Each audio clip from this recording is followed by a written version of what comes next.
An occurrence rarely happens here in the shop, as I get a lot of service out of those cheap blades. But as you can see in the scrap bin, blade broke. And the teeth was worn out a few days past. I was okay with the service I got out of that blade. I'm gonna put a new one on there. Sawing bushings off was the occasion to do that.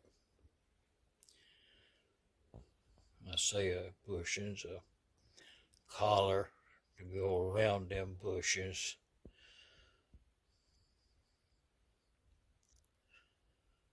You know, just kind of adapt a piece of pipe, saw off the length of round stock, use it as a push plug there, and press them right on out with that LGO tool. Works perfectly great. Let's get that done. That was quite an optimistic statement I made right there, based solely on the tool itself. Now let's put it to use. See if it is a good tool. Leave a comment. Well, the reason being is in the box is that's graphite. I laid that in sometime past, but some graphite chunks.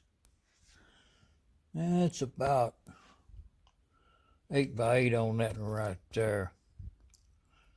That's quite a surface area, and some thinner pieces, which I think is probably what I'll use because of the length of the item to be cleaned up, i.e. rear trailing arms for this 1963 Chevrolet Impala. Let's get that done.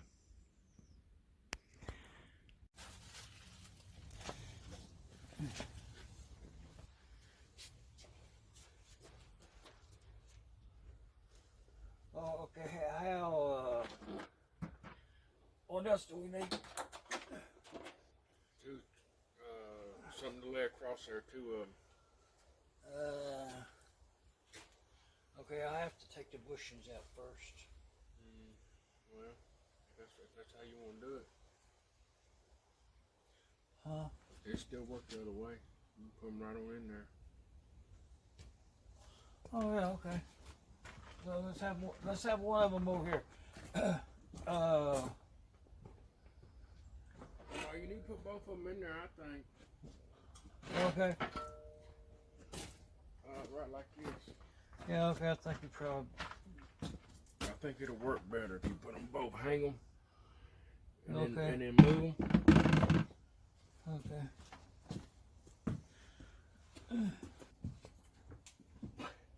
Unbelievable you expect me to carry. We only need 2 more. 5. I know, yeah.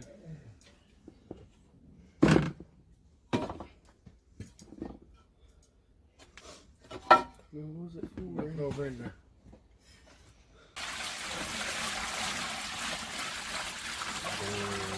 What? You don't need 3 more. No, 2, I think 2 will do. Okay, find me a lid. We'll get a hand truck. No, we don't want a lid. Well, no, 'cause then you got that at an angle, it'll take Right time. there's a lid on top of that black one.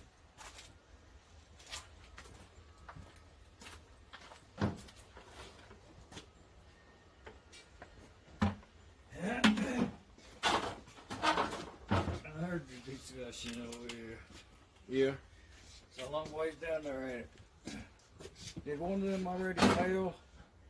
Man. Yeah, I knew it was going to. It just fell off there and fell. Which boy put them on there? You should cut. I should cut that one off a little bit. Can you fix that Junior. What? You see that thing there and this thing down here doesn't come off of it? Okay, I should saw that off. Right. How much do you need? Right here? Okay. Huh? Yeah.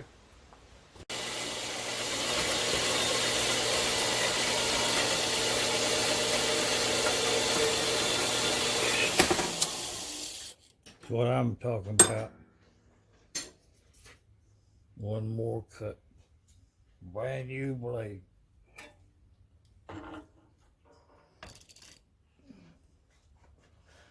Oh yeah, I did broke a blade earlier today.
Well, that was unacceptable. Man, I missed that by quite a bit.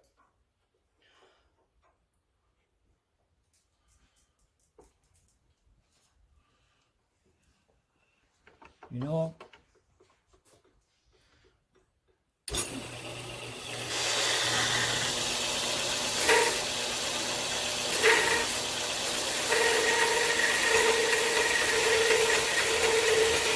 yeah, okay. Go ahead and log it in on my behalf. That I got that lined up on the second attempt to correspond to the first half of that.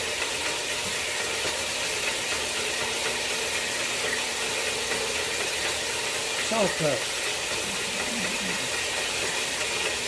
Back into full almost, minus that cut on that part up that way. You know, if you're doing the math on it, but that's the way that works.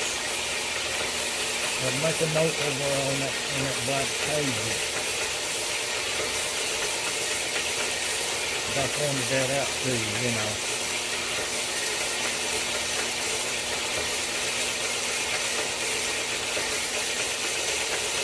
Well,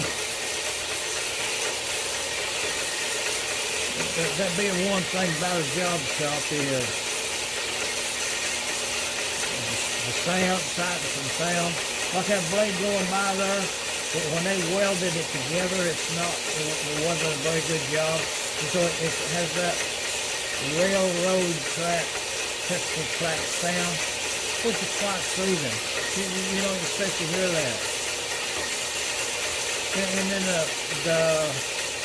to even confirm that you're actually sawing something, the brightness of the cleanup and the weld mark on the jointed blade end is the only indication that the old blade itself is moving. That's so many frames per feet per second. You know, if you do the math on it, I'm just saying.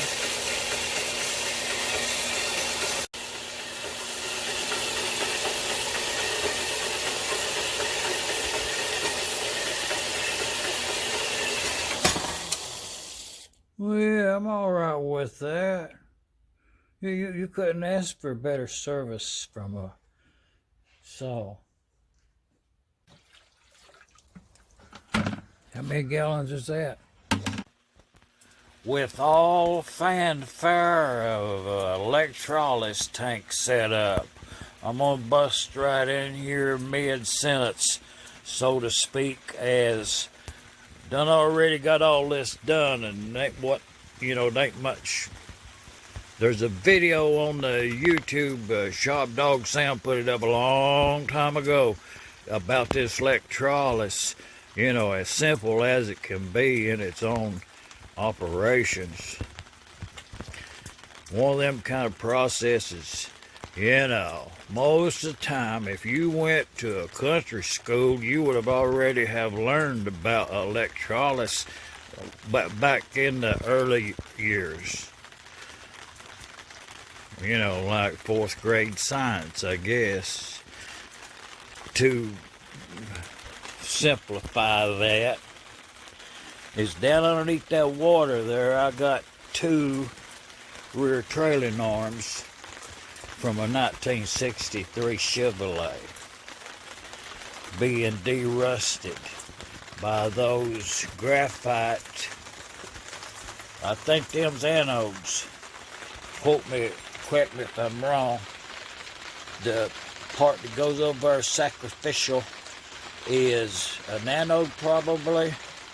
And you can see I just got them daisy chained with a clip set up from one to the other to the crossover to come back around. You know, just one after the other one. And if need be, in a different part, I'll put some more of them in there lengthways. These are vertical, so you get very little line of sight, where if they were horizontal, even underneath the water level, in line with the metal part, as it being a long item, from all the way down there up to right here. But you can see there, that just daisy chained around like that right there. Connect. And then right there, that's your battery cable charger end right there. And then the part that the part's on, I think, is a cathode maybe. I'll have to look that up. But it's just the length of all thread there with some mechanics wire. One on each end there to hold the item up about midway in that water level. So, and that's your ground hook connected to that. And that old battery charger, I can only speak for what you see there, because it's done already been, let's say I've had to take it apart a couple of times and get in there and disconnect some things. So you can see we putting some, oh yeah. How many amps is that? That's what I'm talking about. And it's still in the green, everything's good. And you can see the activity at the graphite bars. Graphite, yes, that will be a bar of graphite, I guess. Showing activity, current. I guess to back up, and that's just the plastic to start with. Start with item number 1. That's just a plastic tote bin, they call them, with no top on it. It's a pretty good size one there, and we done got some water toted up down there from the faucet from the house. No more is required than regular street water, let's call it, faucet in your house. Reason being, contaminants are needed to transfer the current from the one item to the other. So you do want a contaminated water, and to get that, I use that there Arm & Hammer washing soda. It's I just put the whole box, you know, the whole amount of one box, and that's about, yeah, it's maybe like 15 gallons of water or 25. I'm not sure how many 5-gallon buckets it was, but it's a new setup, Pacific size for these trailing arms that's in there.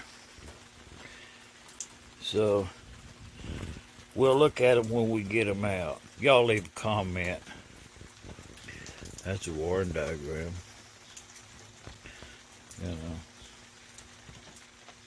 And I would suspect from past experience with this electrolysis that when I take these parts out the last time, because it's line of sight and I'm basically only cleaning the sides of them, outside in particular, because there's 2 long ways in there. So I'll take them out and brush them down with the war brush, handheld, no electric items involved in it. You know, just a handheld war brush. I'll scuff it down and then I'll turn them sideways and put them back in there to clean the top and bottoms of each one. Take them out, war brush them down, look at them.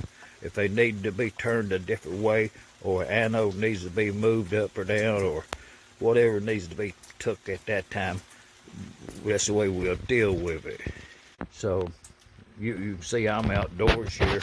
I'm underneath a canopy to keep the rain. It's raining today, but you know, electrolysis don't care about that. You know, leave a comment.